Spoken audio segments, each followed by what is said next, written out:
बिस्मिल्लाहिर्रहमानिर्रहीम। अस्सलाम वालेकुम नाज़रीन, उम्मीद है आप सब लोग खैरियत से होंगे। आज का व्लॉग इंतहाई अहम है क्योंकि इस व्लॉग में मैं आपको बताऊंगा कि रशिया के सदर व्लादिमीर पुतिन इंडिया पहुंच चुके हैं। वो क्या करने जा रहे हैं, क्योंकि मोदी के आगे कुआं और पीछे खाई है। एक तरफ उसने असला खरीदना है, दूसरी तरफ उसने रूस से तेल खरीदना है और तीसरी तरफ उसने अमेरिका के साथ अपना तिजारती मुआहिदा फाइनल करके उस 50% टैरिफ से जान छुड़वानी है जो उसके गले की हड्डी बनी हुई है। लेकिन इससे पहले अगर आपने इस चैनल को सब्सक्राइब नहीं किया तो ज़रूर कीजिएगा। अब इसके साथ हम ये देख रहे हैं कि पुतिन जो है वो पहुंच चुके हैं भारत। बड़ा उनका इस्तकबाल किया जा रहा है, मोदी उनको डिनर दे रहा है। लेकिन मोदी को ये समझ नहीं आ रही कि एक तरफ तो मैं ये आंखें दिखा रहा हूँ अमेरिका को, यूरोप को और सारों को कि देखें कैसे यूक्रेन के अंदर जंग लड़ने वाले रूस के साथ हमारे ताल्लुकात हैं, लेकिन ये सब कुछ होने जा रहा है। क्या होने जा रहा है? और मोदी इस हवाले से बहुत ज़्यादा मोहतात है। क्यों? क्योंकि वो अपने ताल्लुकात यूरोप के साथ रखना चाहता है, उसको वसअत देना चाहता है, और रूस का वो मोहताज है मईशत के हवाले से, ऑयल के हवाले से, वेपन्स के हवाले से। कुछ चीज़ें मैं आपके सामने रखता हूँ। 1.5 बिलियन की पॉपुलेशन और उसके साथ ही 8% की जीडीपी ग्रोथ, इसने भारत को दुनिया भर के अंदर एक तेज़ बढ़ती हुई कामयाब मुआशरत के तौर पे मुतारिफ कराया। अब इसके लिए आपको पता है कि रशिया जो है वो दुनिया में तेल बेचने वाला तीसरा सबसे बड़ा मुल्क है, और अमेरिका जो कि दुनिया का सबसे बड़ा तिजारती मुल्क है और जो कि दिफाई लिहाज से भी, मुआशरत के हवाले से भी, असर रसूख के हवाले से भी नंबर 1 है। उसने भारत पे 50% टैरिफ आयद किया हुआ है कि आपने रशियन ऑयल को नहीं खरीदना। अब एक तरफ मामला है रशियन ऑयल का, दूसरी तरफ मामला है वेपन्स का, तीसरी तरफ मामला है सफारती तन्हाई का, वो पुतिन की और रशिया की, और चौथी तरफ है कि आप भारत पर मगरिब का दबाव किस तरह बर्दाश्त करेंगे। अब 2020 के अंदर $6 बिलियन का टोटल ट्रेड था रशिया और भारत के दरमियान, लेकिन जैसे ही यूक्रेन की जंग शुरू हुई ये ट्रेड $72 बिलियन पे, यानी 2025 के अंदर $72 बिलियन का ट्रेड हुआ है। वो कैसे हुआ है? क्योंकि भारत ने डील की रशिया के साथ सस्ता तेल खरीदने की, उसको अपनी रिफाइनरियों में रिफाइन किया और दुनिया को, यहाँ तक कि अमेरिका को भी बेचना शुरू कर दिया और खूब प्रॉफिट कमाया।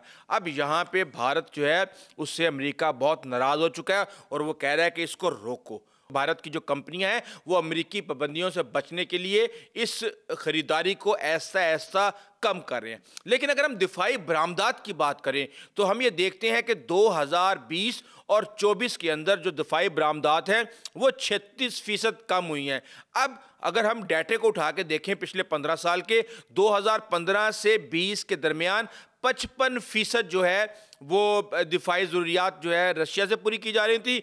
2010 से 15 के दरमियान इससे पहले 72% की जा रही थी, यानी कि एक दिहाई जो आपका 5 साल प्लान होता है उसमें 22% कम हुई, और उसके बाद फिर 2020 से 2025 के दरमियान 36% टोटल जो है दिफाई ज़रूरियात जो थी वो रशिया से ली गई। तो फिर हम ये देखते हैं कि 19% दोबारा कम हो गई। अब इस वक्त मामला जो है वो बड़ा फंसा हुआ है भारत के लिए।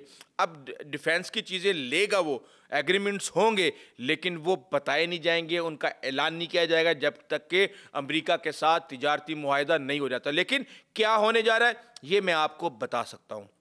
जो भी डिफेंस सिस्टम है इस वक्त भारत का, वो सारे का सारा रशिया के ऊपर डिपेंड करता है। आपको पता है कि इससे पहले 5 S-400 $5.4 बिलियन के लिए थे भारत ने रशिया से। $1.1 बिलियन के सिर्फ उसके मिसाइल अब वो लेने जा रहा है। इसके साथ ही हम ये देख रहे हैं कि जो सुखोई हैं भारत के पास, अगर इस वक्त टोटल 31 स्क्वाड्रन है तो उनमें से 29 स्क्वाड्रन जो है वो सखोई के हैं। वो सखोई जो कि Su-30 या आपका Su-35 या इससे पुराने जो भी मॉडल हैं वो सखोई कंपनी के सारे मॉडल ये इस्तेमाल कर रहे हैं। 29 स्क्वाड्रन, اس کے ساتھ ہی ہم یہ دیکھ رہے ہیں کہ اب وہ چاہتا ہے کہ جہاں پہ وہ اس سے پہلے آکاش ڈیفنس سسٹم جو کہ 60 کلومیٹر تک دفاع کرتا ہے، وہ رشین ٹیکنالوجی کا نربھے جو کروز میزائل ہے جس کی رینج 1000 کلومیٹر ہے، وہ بھی رشیا کی ٹیکنالوجی کا، براموس جس کی رینج 2.8 میک یعنی آواز کی رفتار سے وہ تقریباً 3 گنا زیادہ تیز چلتا ہے، وہ بھی فائٹر جیٹ میں چاہے لگانے ہو، چاہے نیوی کے لیے چاہیے ہو، چاہے گراؤنڈ سے آپ نے فائر کرنے ہو، یہ سارے کے سارے رشین ٹیکنالوجی سے حاصل کیے گئے ہیں، جو کہ 3000 کلو گرام تک کا مواد جو ہے وہ 350 کلومیٹر تک لے جا سکتے ہیں۔ ان کا وکرانت کیریئر وہ بھی رشیا سے آیا ہوا ہے۔ تو اب یہ بہت کچھ آگے جو Su-57 کی ڈیل کرنے جا رہے ہیں، S-500 کی ڈیل کرنے جا رہے ہیں، مزید S-400 لینے جا رہے ہیں، یہ سب کچھ ہونے جا رہا ہے۔ اور ایک بات میں آپ کو بتا دوں کہ 5th generation fighter jet India کو ہر حال میں چاہیے اور اس کے پاس کوئی آپشن نہیں ہے۔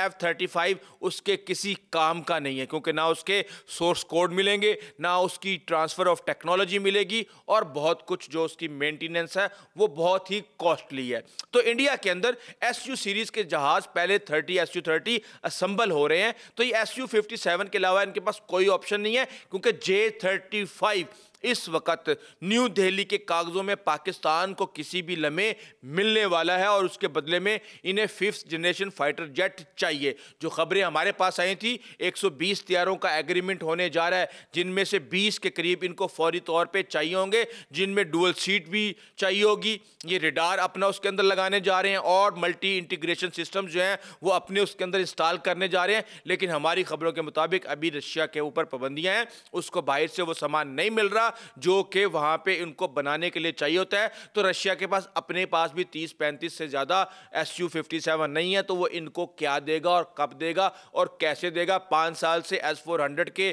5 سسٹم تو ان کو ابھی تک ڈیلیور نہیں ہوئے۔ تو اب انڈیا اب کر کیا رہا ہے؟